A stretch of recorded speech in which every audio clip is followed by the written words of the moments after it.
एक संत और उसका शिष्य दोनों धर्म प्रचार करने के लिए गांव गांव घूमते थे।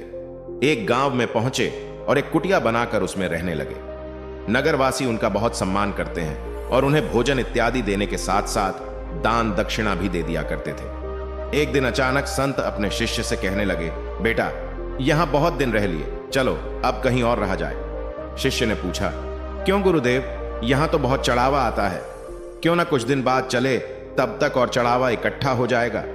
संत ने जवाब दिया, बेटा हमें धन और वस्तुओं के संग्रह से क्या लेना देना, हमें तो त्याग के रास्ते पर चलना है। गुरु की आज्ञा सुनकर शिष्य ने सब कुछ जो था वो उसी कुटिया में छोड़ दिया, लेकिन फिर भी चलते हुए उसने गुरु से चोरी छिपे कुछ सिक्के अपनी झोली में डाल लिए। दोनों अगले गांव की ओर चल दिए, लेकिन वह जिस गांव की ओर जाना चाहते थे उसे एक नदी पार करके जाना पड़ता था। नदी के तट पर पहुंचे तो नाव वाले ने कहा, मैं नदी पार करने के 2 रुपये लेता हूं, आप लोग साधु महात्मा हैं, इसलिए आपसे 1-1 रुपया ही लूंगा। संत के पास पैसे नहीं थे, इसलिए वे आसन लगाकर बैठ गए। शिष्य के पास पैसे थे, लेकिन वह गुरु की आज्ञा के विरुद्ध चोरी से लाया था, इसलिए उसने वो सिक्के नहीं दिए और वह भी गुरु जी के साथ बैठ गया, यह देखने के लिए कि गुरु जी बिना पैसों के नदी पार कैसे करते हैं। गुरु जी इस आस में बैठे थे कि या तो वह नाव वाला उन्हें बिना पैसों के नदी पार करवा देगा या कोई भक्त आ जाए जो उन्हें दान दक्षिणा दे ताकि वे नाव वाले का भुगतान कर सकें।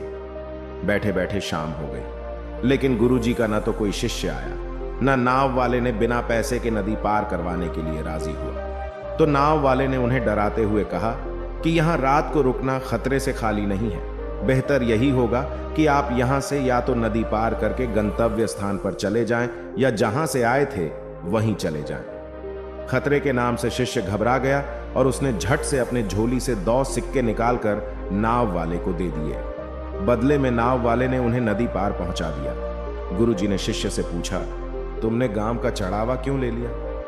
मैंने तुम्हें सब कुछ छोड़ देने के लिए कहा था। शिष्य बोला, गुरुजी, यदि वह सिक्के मेरी झोली में ना होते तो हम दोनों कष्ट में पड़ जाते।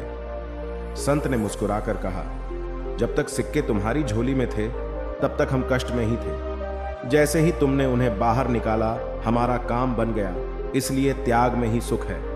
यह कहकर संत ने बाकी के सिक्के किसी गरीब को दान कर दिए और आगे चले गए।